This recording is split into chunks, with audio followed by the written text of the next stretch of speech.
Morning class. आज हम अर्थशास्त्र में जो संसाधन के रूप में लोग पढ़ रहे थे वो हमारा करीब हो चुका है। थोड़ी सी चर्चा हम उसके बारे में करेंगे, फिर हम अगले चैप्टर के बारे में भी थोड़ा सा जो अध्ययन करेंगे।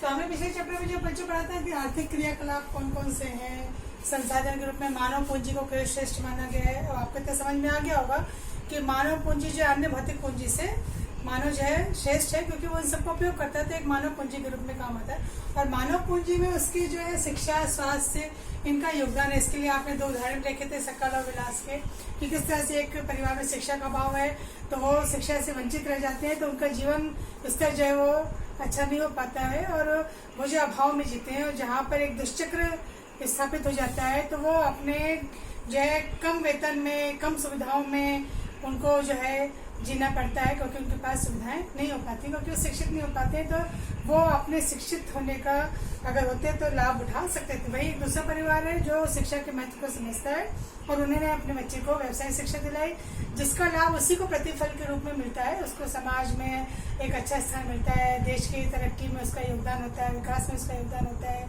और जहाँ पे वो कार्यरत है उस संस्था को भी उसके शिक्षित होने से लाभ पहुँचता है। तो शिक्षा, स्वास्थ्य ये जो है एक व्यक्ति को एक अच्छा जो है जीवन यापन या जीवन स्तर देने का कार्य करती है।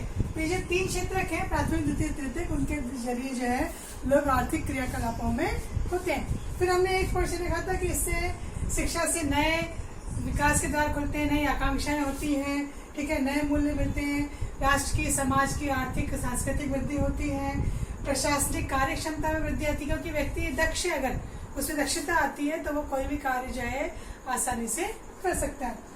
फिर बालिका शिक्षा को प्रोत्साहन दिया गया, उसके लिए नवोदय विद्यालय जो स्थापना की गई, बालिकाओं के लिए प्रोत्साहन के लिए राशियां या कुछ जो है आगे बढ़ाने के लिए बालिका शिक्षा के लिए नए जो है यहाँ पे ज्ञान कौशल के लिए, व्यावसायिक कोर्सों के लिए शाखाएं खोली गई, ताकि जो बच्चे हैं वो अपने आत्मनिर्भर बने और अच्छे से अच्छा ज्ञान अर्जित करें।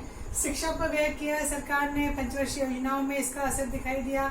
साक्षरता दर जो है इससे बढ़ी है और सरकार के द्वारा महिला शिक्षा को भी और आगे बढ़ाने का प्रयास किया जा रहा है, क्योंकि साक्षरता दर में अभी भी पुरुष आगे।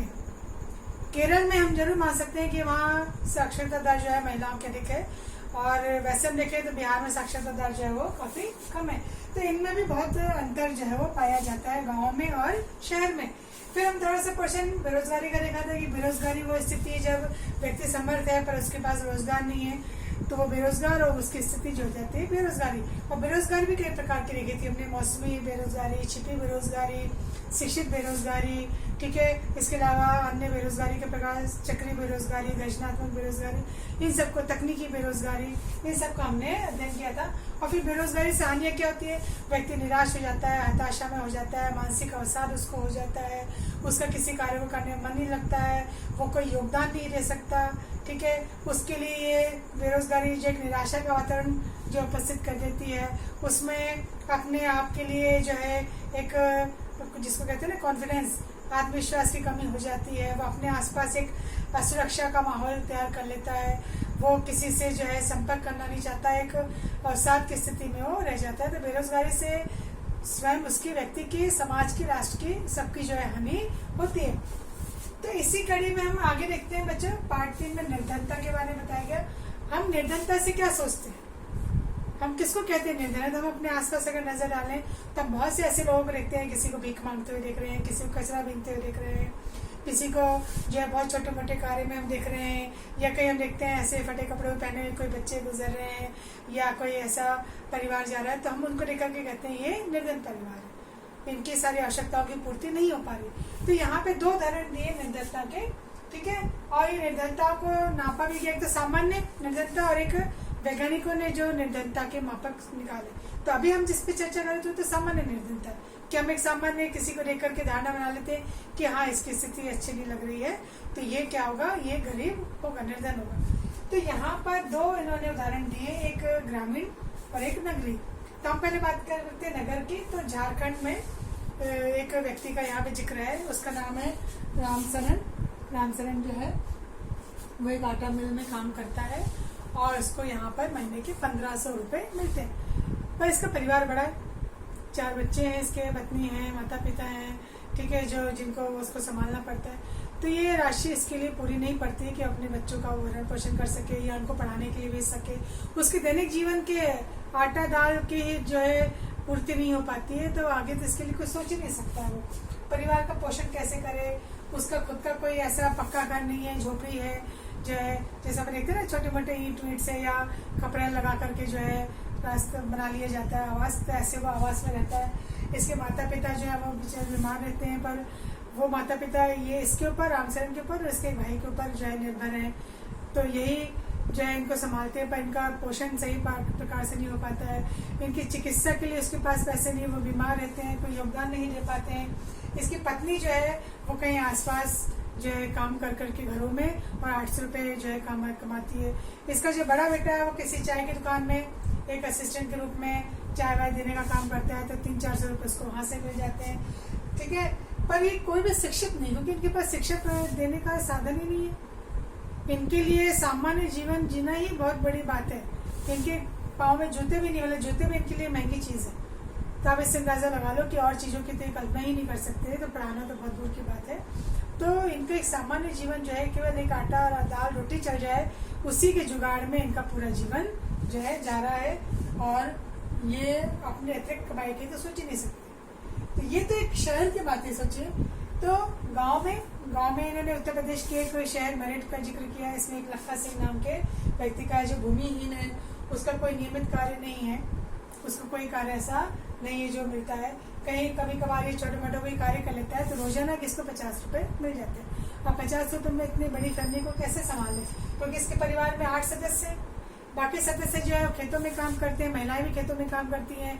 खेतों में चारा काटना, रिहाई करना, जुताई करना, ठीक है, या कोई और खेतों से संबंधित काम है, लकड़ियां काटना, ये इसमें लगते, तब जाके थोड़ा बहुत तो पैसा लाते हैं। इनके पिता के जो है दमाई जो है, इनको कोई बीमारी हो गई थी जिसका इलाज नहीं करवा पाए एक पैसों के अभाव में, तो उनकी मृत्यु हो गई। माता भी जो है इनकी बीमार रहती है, वो उन पर भी आश्रित है, तो उनकी चिकित्सा का भी प्रबंध नहीं हो पाता। ये लोग भी क्या है, शिक्षित नहीं है। तो यहाँ पर दोनों स्थिति अपन देखिए, हम ये नहीं सोच सकते कि गांव में ऐसी स्थिति है या कि शहर में ऐसी स्थिति नहीं है। दोनों जगह पर हम ये निर्धनता को देख सकते हैं। तो हमारे अनुसार जो हम सोचते थे कि किसी के पास घर नहीं है, निराश्रित है वो, ठीक है, उसके पास कपड़े नहीं है या उसके पास भोजन नहीं है, तो वो क्या है, गरीब। पर जो वैज्ञानिकों ने जो और निर्धनता की पहचान की है, उसके हिसाब से उन्होंने कहा जो कुपोषण के शिकार, जिनको स्वास्थ्य सुविधाएं नहीं मिलती हैं, जिनके पास रोजगार नहीं है, जो बेरोजगार बैठे हुए हैं, ठीक है, जो स्वास्थ्य का स्तर उनका अच्छा नहीं है क्योंकि उनके पास स्वास्थ्य सुविधाएं नहीं, चिकित्सा सुविधाएं नहीं है। कुपोषण है क्योंकि उनको पोषण नहीं मिल पा रहा है। इनके पास इतनी सुविधा नहीं है कि ये अपने लिए बिजली का प्रबंध कर सके। इनके पास स्वच्छ जल, स्वच्छ भोजन जो है वो नहीं पा सकते हैं। इनके पास नियमित भोजन भी नहीं होता है कई बार। तो ये जो एक इनके पास एक ऐसी स्थिति निर्मित हो जाती है, तो ये जो कुपोषण का शिकार हो जाते हैं क्योंकि इनको अच्छा भोजन नहीं मिल रहा है, चिकित्सा सुविधाएं नहीं मिल पा रही है, इन तक इनकी पहुंच नहीं है। अब तो सरकार ने वैसे निःशुल्क शिक्षा भी कर दी है, निःशुल्क दवाइयाँ भी कर दी है सरकार ने। फिर भी कुछ बड़े मामलों में अगर ये कुछ इलाज कराना चाहे तो इनके पास जो है वो उतने पैसे नहीं होते। तो वैज्ञानिकों ने इसकी जो सामान्य पहचान होती है, इसके अलावा भी निर्धनता की पहचान के कुछ मापक इन्होंने निकाले और इसके आधार पर ये निर्धनता का अनुमान लगाते हैं कि भाई निर्धनता कैसे होती है। और निर्धनता जो है, गरीबी एकदम सामने देख रहे हैं कि जो व्यक्ति अपनी मूलभूत आवश्यकताओं को ही पूरा नहीं कर पाता, मतलब जीवन जीने के लिए जो बेसिक चीजें चाहिए उसकी पूर्ति संभव नहीं है, तो ऐसा व्यक्ति जो होता है गरीबी की श्रेणी में आ जाता है। और एक गरीबी वो होती है जहाँ पे आय की असमानता होती है कि किसी देश में रहने वाले एक वर्ग के पास तो बहुत ज्यादा इनकम है और बाकी वर्ग जो है वो कम आय में गुजर बसर कर रहे हैं। तो ये सापेक्ष निरपेक्ष गरीबी जो होती है वो इस तरह से निर्धनता यहाँ पर होती है। तो आगे निर्धनता के लिए क्या अनुमान लगाए गए हैं, क्या निर्धनता को दूर करने के कोई उपाय हैं, सरकार इसके लिए क्या उपाय कर रही है, सरकार ने इसके लिए क्या कोशिशें की है, कोई योजनाएं बनाई है, इन सब का अध्ययन अपन आगे करेंगे। तभी हमने थोड़ी सी शुरुआत कर दी निर्धनता के बारे में कि निर्धनता का हम क्या अनुमान लगाते हैं, वैज्ञानिकों के हिसाब से निर्धनता क्या है ना, उसके बारे में हमने यहाँ पे किया और 2 परिवारों का हमने जिक्र किया। तो यहाँ पर जो आपको है बताना है निर्धनता की पहचान कि निर्धनता क्या है वो आप बताएंगे।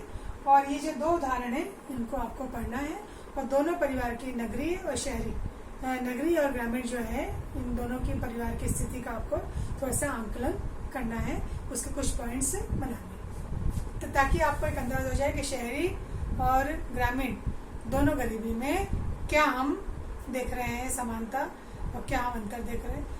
दोनों में लगभग वही बात है, दोनों ही अपनी रोजी रोटी जो भी है और अपने सामान्य दैनिक जरूरतों को पूरा नहीं कर पाते हैं, तो निर्धनता की श्रेणी में आ जाते हैं।